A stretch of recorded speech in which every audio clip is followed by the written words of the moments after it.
wanna love like this, give me love like this, show you love like this, yeah.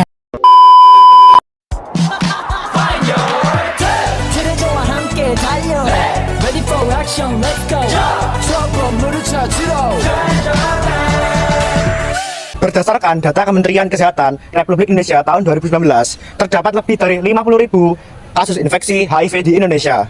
Dari jumlah tersebut, kasus HIV paling sering terjadi pada heteroseksual, pengguna nafsa suntik atau panasun, dan pekerja seks. Sementara itu, jumlah penderita AIDS di Indonesia cenderung meningkat di tahun 2019. Tercatat ada lebih dari 7.000 penderita AIDS dengan angka kematian mencapai 600 orang.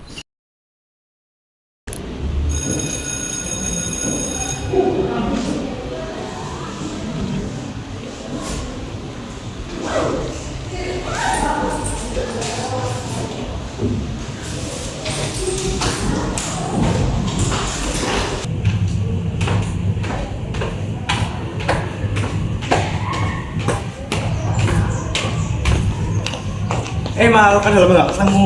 Ayo main yuk. Mau mana? Ayo lah. Mau banget lu. Lu mau bareng nggak? Apaan tuh? Ngomong. Enak ini. Enggak. Cuman banget sih lu. Lama banget lu.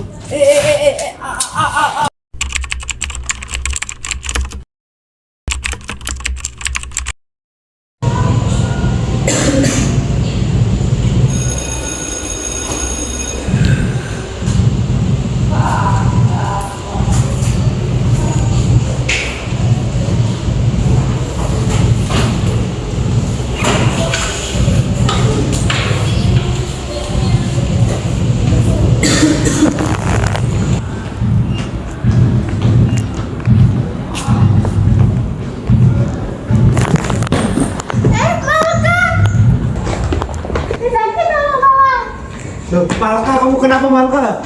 Loh. Saya mana ibunya dulu. Loh. Siapa ya? Halo, apa benar ini ibunya Malka?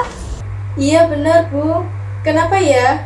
Iya Bu, saya menemukan Malka pingsan di depan kelas. Hah? Kok bisa? Lalu bagaimana ya Bu? Ini akan dibawa ke rumah sakit terdekat. Iya Bu. Nanti saya menyusul Malka di rumah sakitnya. Iya Bu. Waalaikumsalam.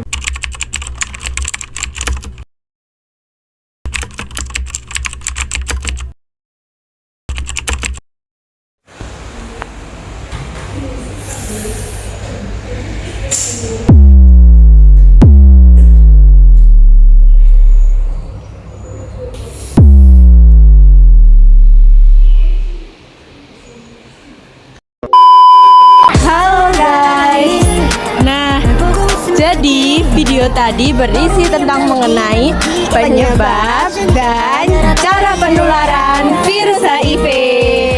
Yuk simak penjelasannya. Gejala HIV dibagi berdasarkan tahap perkembangan penyakitnya. Ada berapa tahap sih, Kak? Ada 3 tahap. Tahap pertama yaitu infeksi HIV akut. Tahap pertama HIV adalah tahap infeksi akut yang terjadi pada beberapa bulan pertama setelah seseorang terinfeksi HIV atau selepas seseorang melewati masa inkubasi virus.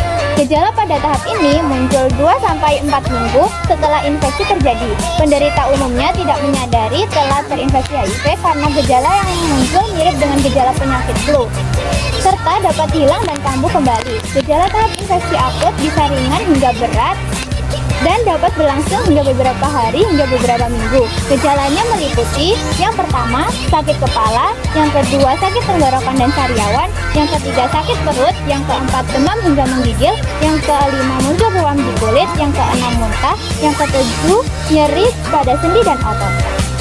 Nah, tahap keduanya apa nih Kak?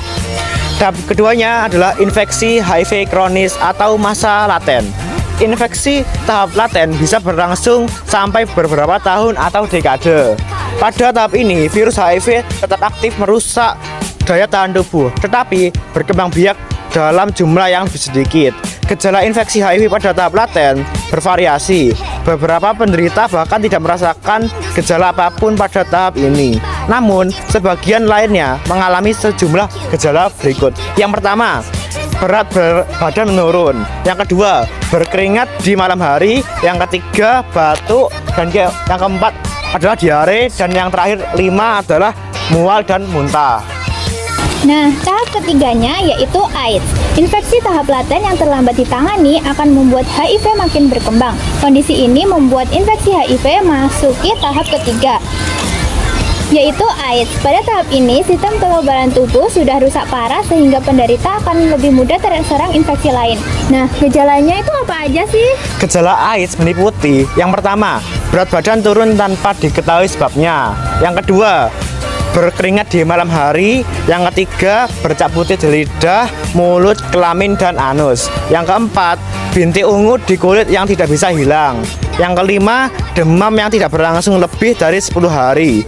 Yang keenam, diare kronis. Yang ketujuh, infeksi jamur di mulut, tenggorokan, atau vagina. Yang kedelapan adalah pembengkakan kelenjar getah bening di ketiak, leher, dan selangkangan.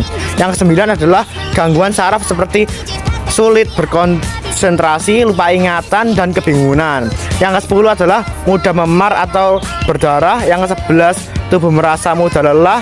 Yang ke-12, mudah marah dan depresi. Yang terakhir ada yang ke-13 adalah ruam atau bintik di kulit atau sesak napas. Apa sih HIV atau AIDS itu? HIV atau Human Immunodeficiency Virus adalah virus yang menyerang sistem kekebalan tubuh yang dapat melemahkan kemampuan tubuh melawan infeksi dan penyakit. Sementara AIDS atau Acquired Immune Deficiency Syndrome adalah kondisi di mana HIV sudah pada tahap infeksi akhir.